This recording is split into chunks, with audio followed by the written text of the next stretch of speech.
বিসমিল্লাহির রহমানির রহিম। গায়েস ছাদ বাগানে একটা কামরাঙ্গা মরিচ গাছ দেখেন কত সুন্দর। এই গাছটা অনেক শক্তি, কোনো সার ছাড়া শুধুমাত্র গোবর সার দিয়ে করেছি। আর আমার বাড়িতে যে পাতা পচা সার এগুলা দিয়া অনেক বড় হয়েছে। একটা বালতি দিয়েছি, বালতির মধ্যে পুরোনো বালতির মধ্যে গাছটা করলাম, এখন অনেক বড় হয়েছে। আর চৈত্র মাসের রোদ, কি প্রচুর রোদে গাছ অনেক সময় শুকিয়ে যায়। আর পানি দেওয়ার পরে বিকালে সকালে একটু তরতাজা হয়। গাছ অনেক বড় হয়েছে, মরিচ দেখা যায় না, তাই পাতাগুলা কেটে দিতেছি। পাতা শক্তি টাইনা ফেলা। এই যে দেখেন প্রচুর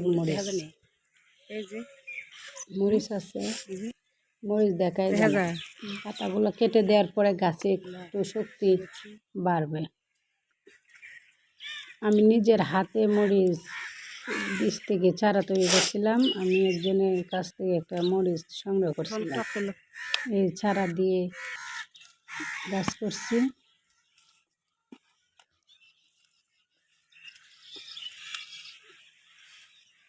এখন আবার হালকা গোবর সার আর হালকা পাতলা একটু সাদা সার এনেছি, কারণ না দিলে গাছ পায় না, ফল খুব কম হয়।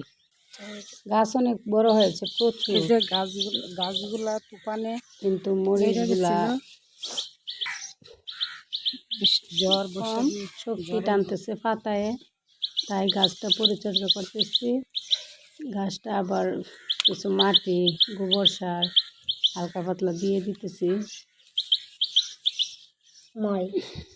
বৃষ্টি মাটি চলে যায়, যে বালতি খালি হয়ে গেছে।